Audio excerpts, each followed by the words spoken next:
নমস্কার। আজ আমরা কোনো রাজনৈতিক দলের হারজিত নিয়ে আলোচনা করতে আসিনি। আমরা এসেছি একটা বিধানসভা কেন্দ্রকে ভেতর থেকে বুঝতে, তার মাটির গন্ধ, তার নারীর স্পন্দন অনুভব করতে। জায়গাটা হলো সাঁইথিয়া, পশ্চিমবঙ্গ। এখানকার সংখ্যা, এখানকার মানুষের সমস্যা, তাদের স্বপ্ন, এই সব কিছুকে ডেটার আয়নায় দেখে আমরা একটা উন্নত শাসনের রূপরেখা বা ব্লুপ্রিন্ট তৈরি করার চেষ্টা করব।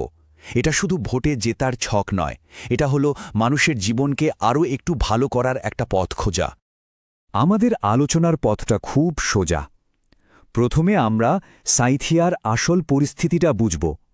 তারপর দেখব ভোটাররা ভোটের মাধ্যমে আসলে কি বলতে চেয়েছেন, তাদের রায়ের পেছনের কারণগুলো কি।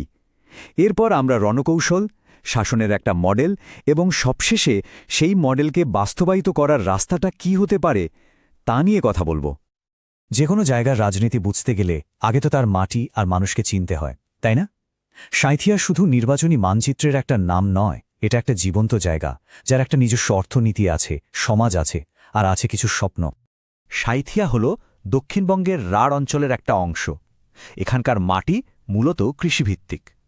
একদিকে যেমন ময়ূরাক্ষী আর অজয় নদী এই মাটিকে উর্বর করে তুলেছে, তেমনি আবার বর্ষাকালে এই নদীগুলোই ভয়ঙ্কর বন্যার কারণ হয়ে দাঁড়ায়।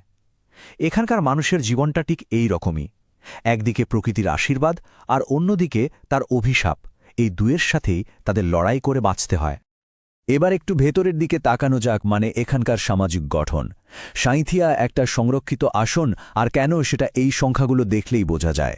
দেখুন, প্রায় ৩৫% বেশি মানুষ তপশিলি জাতি আর ১২% বেশি তপশিলি উপজাতি সম্প্রদায়ের। তার মানে যে কোনো রাজনৈতিক দলের জন্য এই বিশাল অংশের মানুষের আস্থা অর্জন করাটা অপরিহার্য।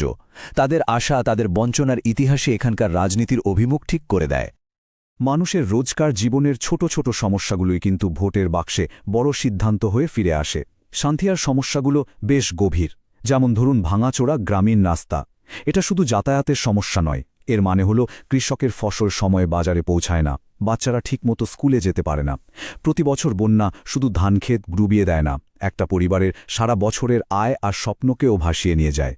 আর ভাবুন, যেখানে প্রায় ৬২% মানুষ সরাসরি কৃষির ওপর নির্ভরশীল, সেখানে অন্য কাজের সুযোগ না থাকা মানেই যুব সমাজের মধ্যে হতাশা। আচ্ছা, অনেক তো কথা হলো এখানকার পরিস্থিতি নিয়ে। চলুন এবার সরাসরি সংখ্যাগুলো কি বলছে সেটা শুনি। কারণ ভোটাররা যখন ভোট দেন, তারা শুধু একজন প্রার্থীকে জেতান না, তারা একটা স্পষ্ট বার্তা পাঠান। সেই বার্তাটা ঠিকমতো শুনতে পারাটাই আসল কাজ। এই টেবিলটা দেখুন, এটা সাঁইথিয়ার রাজনীতির পুরো ছবিটাই বদলে দিচ্ছে। ২০১৬তে ক্ষমতাসীন দল এআইটিসি জিতেছিল প্রায় ৩৮,৬০০ ভোটের বিরাট ব্যবধানে, আর তাদের প্রধান প্রতিপক্ষ ছিল সিপিএম। ঠিক ৫ বছর পর ২০২১-এ ক্ষমতাসীন দল জিতল ঠিকই, কিন্তু ব্যবধানটা কমে দাঁড়ালো মাত্র ১৫,২০০-তে। আর প্রধান বিরোধী হিসেবে উঠে এলো বিজেপি, যাদের ভোট এক লাফে অনেকটা বেড়ে গেল। বামেদের ভোট প্রায় উধাও।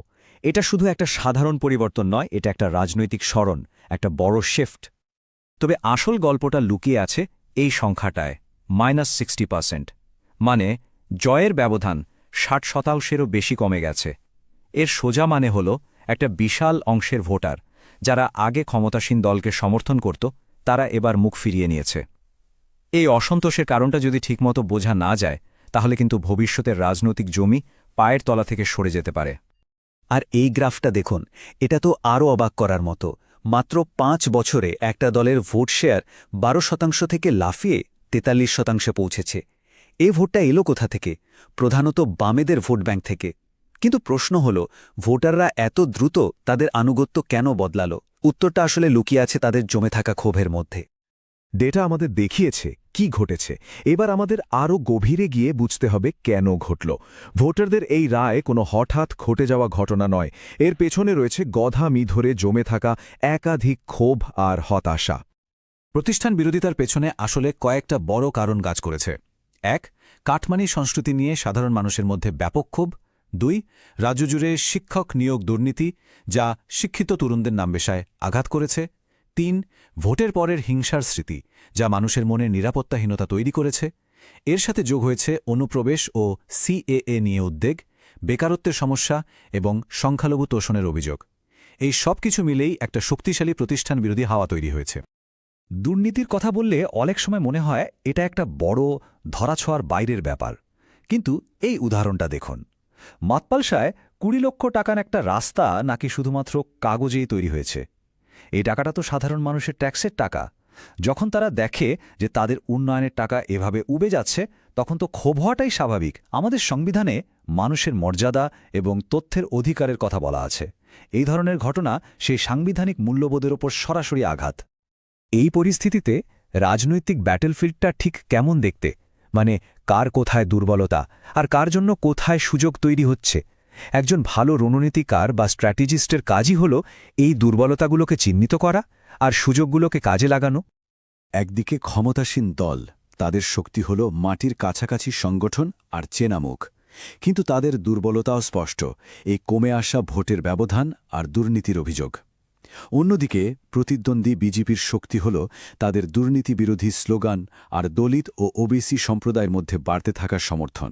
তবে স্থানীয় স্তরের সাংগঠনিক দুর্বলতা এখনও তাদের জন্য একটা বড় চ্যালেঞ্জ।